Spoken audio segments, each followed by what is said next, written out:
उसमें भी हमने यही बात की थी जब आपको हमने सैलाब की सिचुएशन के हवाले से बताया था, जब हमने आपको बताया था कि क्या वहां पर सूरत हाल है, जब इस तरह की सिचुएशन होती है तो लोग क्यों चले जाते हैं। इसमें ज्यादातर जो इशू होता है वो जो टूर और ट्रैवल और टूर के थ्रू जो ग्रुप्स होते हैं वो जा रहे होते हैं। तो फिर मैंने ये सवाल किया था कल हमारे जो करस्पॉन्डेंट थे उनसे कि फिर वो क्यों नहीं गाइड करते लोगों को और वो क्यों इन दिनों में या इन मंथ्स में ले जाते हैं जहां पर ये सिचुएशन होती है।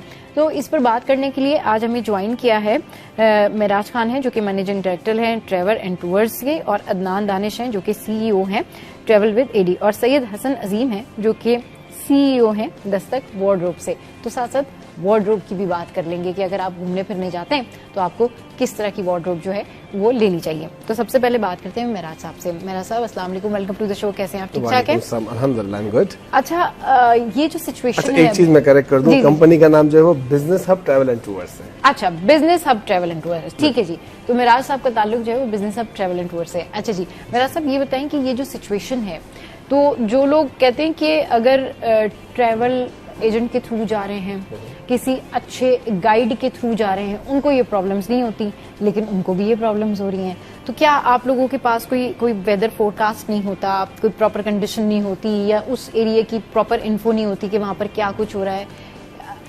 हर तरह से जो खुद प्लान कर रहे हैं वो भी फंस रहे हैं, जो ट्रैवल एजेंट के थ्रू जा रहे हैं वो भी फंस रहे हैं, जो मतलब हर सूरत हाल में लोग वहां पर स्टक हो रहे हैं। असल में इसमें मेरा एक छोटा सा ये है कि मैं आपको पहले बता दूं कि जो क्लाउड बर्स्ट है ना, ये अनप्रेडिक्टेबल होता है, इसको आप प्रेडिक्ट नहीं कर सकते।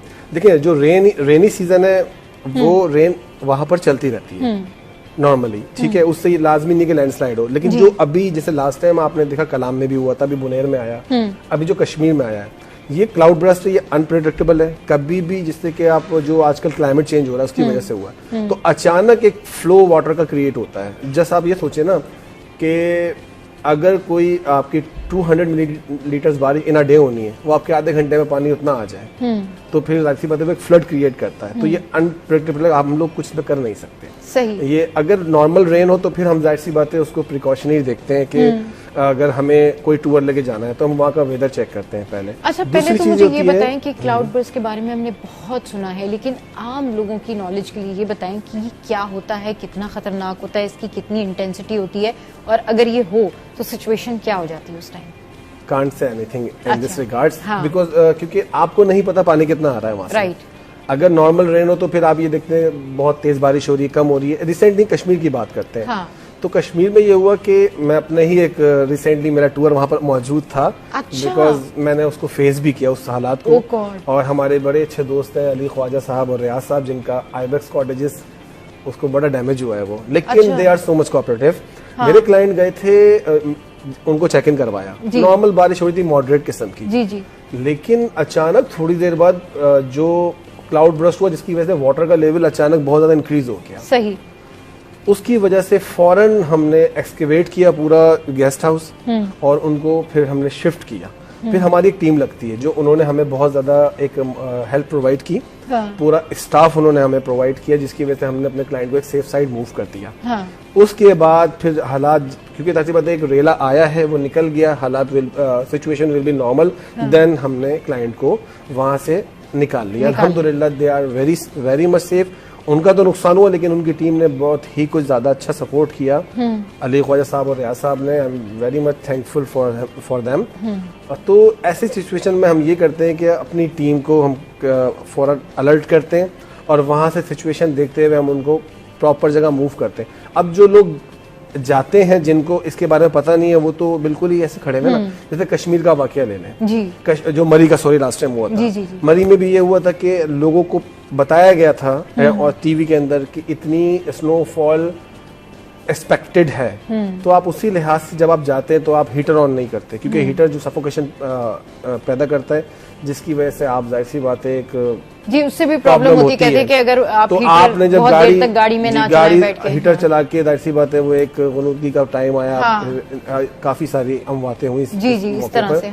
तो हम जो टूर ऑपरेटर होते हैं वो फिर अल्टरनेट प्रोवाइड करते हैं। हमारे पास पता होता है कि अगर अल्लाह ना करे ये मसले मसाइल हुए तो हमें इन लोगों को कहाँ मूव करना है। फिर हम लोग जाहिर सी बात है वहाँ के जो रिहायशी हैं, लोकल्स हैं, हाँ। जैसे कश्मीर में हमारे लोकल्स थे, हाँ। उन्होंने सपोर्ट किया, हमने घरों में मूव कर दिया। अब जिनको पता ही नहीं है हाँ। वो कहाँ मूव करेंगे, कहाँ मूव करेंगे, राइट। हमें तो ऊपर का पता है कि इस पहाड़ पे हम भेज कर उनके लिए फूड भी अरेंज कर लेंगे। हाँ। क्योंकि हम एक दफा 2 साल पहले एक दफा हमारी गाड़ी फंसी थी मेरी पीर चनासी पे। अचानक बहुत ज्यादा स्नो गई, मेरी 3 गाड़ियां फंसी थी, एक कोस्टर थी, एक हाईएस्ट थी। हाँ। तो क्या हुआ, अगले दिन फ्लाइट थी उनकी। ओके। तो हमने फिर वहाँ के डीसी से बात करी, हाँ। हमारा एक 2 होटलों ने बड़ी सपोर्ट करी, हमने वहां से लड़कों को निकाला रात में अच्छा, जाकर, सही। और फिर उनको होटल में लाके खाना वाना खिला के, और फिर सुबह जब मशीनरी पहुंची तो हमारी कोस्टर रिलीज हुई है। लेकिन हमने ऑन टाइम तमाम लोगों को वहां से एक्सकेवेट कर सेफ मुकाम पे पहुंचा दिया था। तो ये एफर्ट होती है जो आपको गाइड करते हैं, जो टूर हमारे ऑपरेटर्स होते हैं, तो माशाल्लाह बहुत सारी कंपनीज काम कर रही है। मैं तो इसके लिहाज से बड़ा अच्छा है कि जो ट्रैवल एडवाइजरी है ना, वो आप लाजमी, जैसे कि मैं एक छोटी सी मिसाल दूं, लोग सामान बहुत कैरी करते हैं। आप ट्रैवल पे जा रहे हैं, 4 बैग लेके जा रहे हैं, अगर अल्लाह न करे कोई सिचुएशन होती है, आप 4 बैग संभालेंगे तो ट्रैवल जरूर करें, सामान उतना ही रखें जितना यूज में हो, जितना use, not bring the axes. अच्छा, ये चलिए अभी मजीद भी इस हवाले से डिस्कशन करेंगे। अदनान दानिश भी हमारे साथ हैं। आप ग्रुप टूर करवाते हैं, लोगों को ग्रुप में लेके जाते हैं, तो क्या बेस्ट डेज होते हैं, किस तरीके से टूर करवाना चाहिए, किस तरीके से जाना चाहिए? क्योंकि सबसे जो पहली चीज है ना वो सेफ्टी। जी, ग्रुप में ये होता है कि सबसे पहले आप वेदर भी चेक कर लें। हाँ। और जो बेस्ट डेज हैं इसके वो अगस्त सितंबर बहुत अच्छा है। और वेदर भी आप पहले ले लें, अगर ज्यादा बारिश अगर हो रही है तो आप थोड़ा सा स्टे कर लें, बेहतर रहेगा, रुक जाएं थोड़ा सा। क्योंकि जैसे भाई ने बताया भी कि बारिश तो एक नॉर्मल होती है, लेकिन क्लाउड बस्ट का कुछ पता नहीं होता है। और फिर इसके साथ साथ जब बारिशें जब हो रही होती हैं तो फिर रोड पर लैंड स्लाइडिंग भी शुरू हो जाती है, फिर वो पहाड़ों से पत्थर गिर रहे होते हैं, उसमें फिर जब गाड़ियां बंद होती हैं तो फिर 6 घंटे 8 घंटे लग जाते हैं उसको खुलने में। राइट। तो ये बहुत मसले प्रॉब्लम होते हैं, और ये प्रॉब्लम्स हमने सेफ हमने किए हुए हैं फेस। बेस्ट मंथ कौन से होते हैं अगर आपने जाना है घूमने फिरने के लिए? और सितंबर बेस्ट है, सितंबर best. First week second week उसमें थोड़ी सी बारिशें कम आती हैं और वेदर भी अच्छा होता है, सही, ग्रीनरी भी ज्यादा होती है। अगर इससे थोड़ा आगे आप चली आएंगी हाँ। तो फिर वो पतझड़ शुरू हो जाती है, खज़ान मौसम आ जाता है। अच्छा। तो वो फिर पत्ते सूख जाते हैं उसमें। अच्छा अच्छा अच्छा, मतलब वो फिर आगे जाते तो और फिर वो ड्राई वेदर भी हो जाता है, शुरू होता है वो फिर डेफिनेटली फिर वो प्रॉब्लम शुरू हो जाती है, क्योंकि कुछ लोगों को एलर्जी भी होती है और दीगर चीजें भी होती हैं, तो वहाँ पर पॉलेंस भी होते हैं, तो उस वजह से। लेकिन ड्राई वेदर में अगर खज़ान में आपको जाना है तो फिर हुंजा बेस्ट है, क्योंकि वो पूरा आप अगर नवंबर में जाए ना हुंजा, तो पूरा हुंजा आपको ऑरेंज दिख रहा होगा। अच्छा। सारे पत्ते पे ऑरेंज हो जाते हैं। ओके। तो मैं लास्ट ईयर ही मेरे साथ भी 4 फॉरनर आए हुए थे, वो देख के बड़े हैरान हुए, कहे कि आंखों अलग ही वो है, हम तो सोचे थे ग्रीन हो रहा होगा, सही, लेकिन नवंबर में था, हुंजा में उनको ले गया था चाइना बॉर्डर तक, तो सही सब चीजें यहाँ पे ऑरेंज। अच्छा, जब आप लेके जाते हैं टूर पे और सडन कोई प्रॉब्लम हो जाती है, जस्ट लाइक लैंड स्लाइडिंग हो गई या कोई और इशू हो गया, मतलब होता है ना कि बहुत ज्यादा ट्रैफिक है या बहुत ज्यादा, तो ये खबर रिपोर्ट कर रहे होते कि जी सयाह गए हैं, तो कोई फ्लड की सिचुएशन है या फिर लंबी लंबी गाड़ियों की कतारें लगी हुई हैं, तो उस वक्त आप किस तरीके से फिर अपना टूर मैनेज करते हैं? उस टाइम वही होता है कि जहाँ पर अगर हम खुदा से कहीं फंसते हैं, अगर हम रोड पे या कहीं अगर सैलाब आ गया, तो अगर हम लैंड स्लाइडिंग हो रही है तो वहाँ स्टे कर लेते हैं जब तक वो चीज़ें क्लियर ना हो जाएं, या फिर वो जो वहाँ के लोकल्स जो होते हैं वो बहुत कोऑपरेट करते हैं, रहायश भी दे देते हैं, खाने पीने भी दे देते हैं। सही। और ये कि जब तक यानी क्लियर नहीं होता, पूरी जिम्मेदारी आपकी होती है, यानी कि वो उसमें अगर कोई भी प्रॉब्लम आती है तो वो हमारी जिम्मेदारी होती है, वो आपकी जिम्मेदारी होती है, आप लोग करवाते हिसाब से जो है वो टेकअप कर रहे होते हैं। अच्छा, ये बताएं कि अब आपने बता दिया कि बेस्ट मंथ ये है कि सितंबर या फिर आप अक्टूबर या नवंबर में जा सकते हैं। लोगों को किन चीज़ों का ख्याल रखना चाहिए ट्रैवल करते वक्त, विजिट पे जाते वक्त? सामान क्या रखना चाहिए? क्योंकि समटाइम्स ऐसा होता है कि सामान बहुत ज़्यादा रख लेते हैं, उस वजह से भी बहुत प्रॉब्लम होती है। और एक अच्छा कहना चाहिए कि टूर, एक अच्छा ट्रैवल कम पैसों में कैसे मुमकिन है? कम पैसों में इससे पहले भी मैं शो कर चुका हूँ कि लोएस्ट बजट में आप कैसे टूर कर सकते हैं। बिल्कुल। और कम पैसे में कि ग्रुप टूर में ही सबसे इकोनॉमिकल पड़ता है आपको, ठीक है। और अगर आप इसकी बात करें सामान की, सामान जितना ज्यादा कम होगा उतना ज्यादा बेस्ट होता है। अगर आप ट्रेवल पे जा रहे हैं, आप एक बैग ले लें बहुत है, थोड़ा बहुत कपड़ा आप ले लें, लेकिन क्या मैंने लोगों प्रेफर को करते हैं आप लोगों को ज्यादा कि अगर आपने जाना है टूर पे, छुट्टियों पे जाना है, गर्मियों की छुट्टियों पे घूमने फिरने जाना है, जून जुलाई में जाना है या अगस्त में जाना है, तो कहाँ जाए, स्पेशली कराची हाइट्स? वैसे तो हमारा पूरा पाकिस्तान ही बहुत खूबसूरत है, हाँ, लेकिन आप क्या सजेस्ट करते हैं लोगों को? ज्यादा कश्मीर में ज्यादा करता हूँ। कश्मीर ज्यादा हाँ, सजेस्ट करते हैं, उसकी वजह? खूबसूरती बहुत है, खूबसूरती बहुत एक है कहते हैं और जन्नत का इजी टुकड़ा। टूर भी है टूर या तो मुश्किल है? इजी नहीं कह सकते, थोड़ा सा लंबा सफर है, थोड़ा अच्छा। मुश्किल है, लेकिन खूबसूरत सफर है, मतलब ग्रीनरी बेइंतहा है, बहुत ज्यादा है। स्पेशली जो के लड़ंकेल का है, तौबट है, वो तो फिर एक जन्नत का टुकड़ा है, वो आप कह लें कि आप वहाँ जाके हम दुनिया भूल जाते हैं कि जन्नत में आ गए, जन्नत में आ गए। सही। और बाकी जो ये एरियाज हैं, नारान है, काकान है, ये भी बहुत खूबसूरत हैं, ये भी बहुत अच्छा, अच्छे हैं, और यहाँ का सफर थोड़ा आसान है क्योंकि यहाँ पे रोड्स बने और हुए जो हैं। लोग मिनी मर्ग की तरफ जाना चाहते हैं या वो थोड़ा डिफिकल्ट है, वो रास्ते difficult थोड़े है, जी, डिफिकल्ट हैं। कितने दिन लग जाते हैं वहाँ पे? तकरीबन वहाँ पे 1 से 1.5 दिन लग जाता है। 1 से 1.5 दिन लग जाते हैं। सही। मतलब कराची से अगर आप इस्लामाबाद से आप जा रहे हैं, पहले आप कराची से इस्लामाबाद जाएंगे, इस्लामाबाद जाएंगे, फिर इस्लामाबाद से फिर गाड़ी इस्लामाबाद लेके, से आप फिर जाएंगे। सही। चलिए जी, हमारे साथ जो है वो मेराज साहब भी मौजूद है। मेराज भाई, ये बताइएगा कि अच्छा टूर, मैंने ये सवाल इनसे भी किया, आपसे भी पूछ लूं, जरा लोगों को भी पता चल जाए ना कि भाई अगर थोड़ा कम बजट है तो किस तरीके से हम ट्रैवल कर सकते हैं। अच्छा टूर कम बजट में कैसे मुमकिन है जिसमें आप मेजर जो है वो तफरी की जगहें भी देख और दिल भर के घूम फिर भी लें? देखिए, कम बजट में ये होता है कि बाज़ औक़ात प्रेफरेंस देखी जाती है। अच्छा। आप ज्यादा घूमने वाले हैं या नहीं है। हाँ। लेट सपोज मैं अगर अपनी बात करूँ, माई सेल्फ, तो मैं ये चाहता हूँ कि अगर मैं एक वैली जाऊँ तो उसको अपने अंदर ऑब्जर्व करूँ, समथिंग लाइक अगर एक इसी को एक्सप्लोर करूँ, एक जगह जाऊँ, फिर इसको एटलीस्ट मैं ये ना हो कि मैं जाऊँ, हाँ, अगले दिन सामान उठाऊं, फिर अगले दिन जाऊं, फिर सामान उठाऊं, हाँ, फिर कहीं और जाऊं। तो it would be best for me that के I am going somewhere in a valley and stay at least 2 nights over there, ताकि वहां जाके मैं अपनी वैली को सुबह उठूं, दरिया किनारे या कहीं भी अच्छी वैली में चाय पीऊं, देन मैं थोड़ा सा हैंग आउट करूं, देन स्टे करूं। सही। अच्छा, कम कॉस्ट में ये होता है कि देखें, आप होटल्स जो हैं वो आप बड़े देख के चॉइस करते हैं कि either you want to go to the higher side और either medium, but it should be on any cinematic view. आप कहीं अच्छी लोकेशन के ऊपर होटल हो और कॉस्ट भी नॉर्मल हो, तो इसलिए आस्ते। लेकिन देखें, चीप हो, अगर चीप की तरफ आप जा रही हैं तो देयर विल बी कंप्लेंट, क्योंकि there is no free lunch in the world. Yes, अगर आप चाहते हैं कि आप एक अच्छा और मुनासिब टूर करें, तो आप मैं समझता हूँ कि 2-3 चीजें बड़ी मैटर करती हैं। फर्स्ट ऑफ ऑल, गाड़ी में कभी कंप्रोमाइज नहीं कीजिएगा। होता ये है कि लोग समटाइम सोचते हैं कि हम उसको ना गाड़ी थोड़ी सी हल्की रख लें, मॉडल पुराना कर लें, तो जाहिर सी बात है रास्ते में अगर वो गाड़ी जाएगी, खराब होगी, तो प्रॉब्लम आपके साथ ही होनी है। गाड़ी में मैं समझता हूँ कि you ever never compromise in the car, you have to select the up model, ताकि आप जाएं तो टायर भी नहीं हो, गाड़ी भी नहीं हो। जाहिर सी बात है, नई गाड़ी होगी तो प्रॉब्लम कम होगी। सही। तो आई वुड प्रेफर, मतलब ये भी आप लोगों ने ख्याल रखना है कि अगर आप जा रहे हैं तो आपने गाड़ी जो है वो भी अच्छी जो है वो कैरी करनी है, ताकि आपको प्रॉब्लम जो है गाड़ी में कॉम्प्रोमाइज नहीं होना चाहिए। चलिए जी, यह वक्त एक ब्रेक का, ब्रेक के बाद जब वापस आएंगे तो फिर इस हवाले से मजीद गुफ्तगू करेंगे। Stay with us.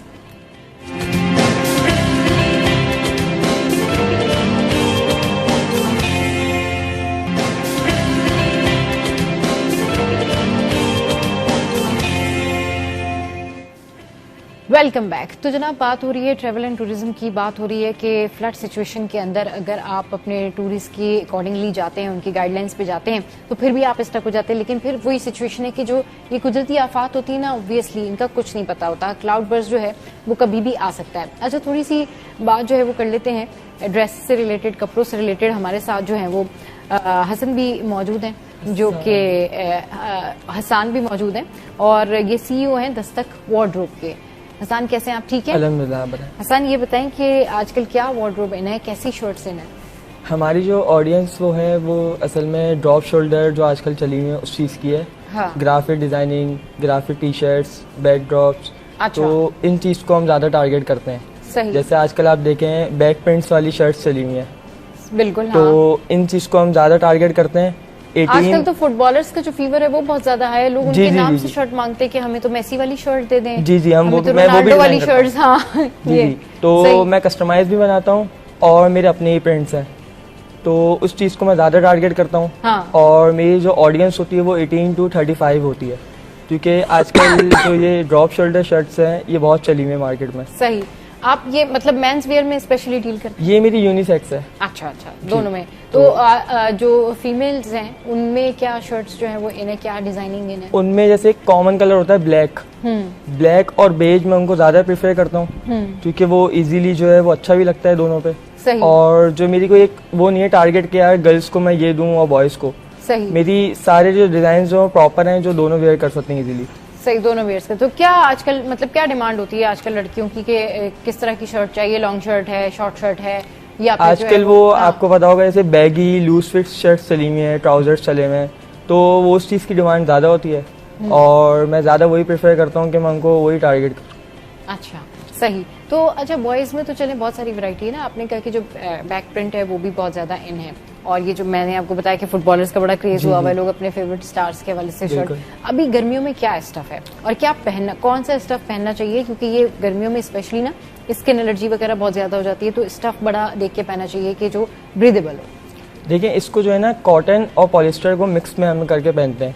अच्छा। तो मेरा जो जीएसएम होता है वो टारगेट होता है गर्मियों में जैसे 6 महीने। अच्छा। 170 to 180। अच्छा। और जैसे ही सितंबर का एंड आता है ना उसमें मैं टारगेट करता हूँ 180 to 230। अच्छा। उसमें ये होता है कि जो बंदा कंफर्टेबल रहता है, क्योंकि बंदा चीज वही वेयर करे इसमें कंफर्टेबल हो। अब कंफर्टेबल ही नहीं होगा तो फिर फायदा नहीं है। सही। तो व्हेन डिड यू स्टार्टेड, आपने कब स्टार्ट किया ये? मैंने स्टार्ट किया था जून में। अच्छा, तो उसके बाद से अच्छा रिस्पांस रहा? अल्हम्दुलिल्लाह। सही। तो फिर अब आप लोगों के जो ऑर्डर्स आते हैं उसके ऊपर बनाते हैं चीजें, या फिर अपना भी आपने अलग से कलेक्शन जो है वो रखी? मैं Facebook ads, Insta ads, TikTok ads ये सब मैं चलाता हूँ। हाँ। तो उसकी वजह से रिस्पांस आपके पास अच्छा आता है। सही। उसके बाद जो है हफ्ते में मिनिमम 250 230 में टारगेट कर लेता हूँ। अच्छा। उसके बाद जो है फिर मेरा दूसरा जो है अभी सितंबर में नेक्स्ट मंथ इंशाल्लाह पोलोज और टी शर्ट पे मेरा इंशाल्लाह टारगेट है, तो मैं उसको ही कवर करूंगा। सही। चलिए जी, ये जो पोलो की बात की ना, ये बड़ी जबरदस्त लगती है। ये जब आप पहने ना तो ये बहुत क्लासी लग रही होती है। अच्छा जी, महराज भाई हमारे साथ है। महराज भाई, coming back to the topic के जो टूरिज्म है या जो ट्रैवल है, इससे रिलेटेड आप बता रहे थे कि डिस्टेंस जो है वो कश्मीर का और मिनीमर्ग का, वो आप बताना चाहेंगे? जी, आपका क्वेश्चन था ना कि कैसे जाना चाहिए। लेकिन डिस्टेंस अगर कोई जो लोग होते हैं ना जो सफर को पसंद करते हैं, तो आई वुड रिकमेंड इस कर दूं। देखिए, अगर हम कश्मीर जाए ना तो कश्मीर में आप केरन वैली, आप पहला स्टे नॉर्मली होता है वो बामुश्किल 6 से 7 घंटे होता है। फिर जो कश्मीर के अदर पॉइंट है शारदा, बामुश्किल वहाँ से 1.5 घंटे है। वहाँ से फिर ताउबर्ड 5 to 4 आवर्स है। वापसी में फिर आप वापसी में अड़ंकेल आते हैं, वो बामुश्किल 2 आवर्स है। तो ये कश्मीर बड़ी जल्दी इजीली कवर हो जाता है। अब now we are going for the Skardu. Let's suppose if you are going for the Islamabad, then you will move towards Naran. ये जो स्पेसिफिक टाइम है ना जिसमें नारान ओपन होता है, वो होता है सम अराउंड जून से स्टार्ट होता है और it will be close on end of September और अक्टूबर। उसकी वजह से सफर थोड़ा शॉर्ट हो जाता है कंपेरेटिवली। अगर आप नॉर्मल डेज में जाएंगे स्कर्दू या हुंजा, तो आपको बिशाम के रूट से जाना पड़ेगा। It will to long. Let's suppose अगर आप इस्लामाबाद से निकलते हैं तो it will be take 7 to 7:30 hours to reach at Naran from Islamabad. ठीक है। देन अगेन अगर आप वहां से सफर करते हैं तो फिर आप बाबूसर टॉप से चिला से होते हुए you will reach Skardu same 7 to 8 hours. Okay. और अगर आप वापसी आएंगे तो सेम आपको ये आवरली डिस्टेंस तय करना पड़ेगा। ओके। और if you want to go for the Minimarg, then you have to go for Skardu, वहां से देवसाई से कम देवसाई कवर करते हुए आपको पूरा दिन लगता है। 7 to 8 आवर्स लगते हैं। आप देवसाई में चिलम चौकी स्टे करते हैं, देन मिनिमम वहां से 2 to 3 आवर्स है। ओके। लेकिन टोटल ऑफ रोड है। सही। तो ये डिस्टेंस, अगर कोई डिस्टेंस लाइक करता है, अगर कोई ग्रीनरी लाइक करता है, तो they will go for the Kashmir. Kashmir में ज्यादातर आबशार्स, लश ग्रीनरी इस टाइप का है। But if you are going to the Skardu, वहां पर ज्यादातर जो माउंटेन्स है ना वो डिफरेंट किस्म के हैं, वो ज्यादा अट्रैक्ट करते। थोड़ा सा ड्राई नहीं है, थोड़ा सा ड्राई है, लेकिन उसके अंदर एक्टिविटीज ज्यादा है। माउंटेन्स रेंज ज्यादा है। हिमालय रेंज वहाँ पर adventures you can say that, क्योंकि वहाँ पर केटू वगैरह है, नांगा पर्वत है। तो from all over the world जो क्लाइंबर्स होते हैं वो आते हैं और वो आते हैं। सही। तो वो बिल्कुल स्कर्दू के बारे में आई हर्ड अ लॉट कि बहुत जबरदस्त है स्कर्दू। चलें जी, आपका बहुत शुक्रिया अदनान भाई, महराज भाई और हसान, आप हमारे शो पे आए। चलिए जी, शो में यह वक्त है ब्रेक का। ब्रेक के बाद जब वापस आएंगे तो करेंगे खानों की बातें, खाबे की बातें और शेफ से आपको मिलवाएंगे। एक छोटे से ब्रेक के बाद हमारे साथ रहिए।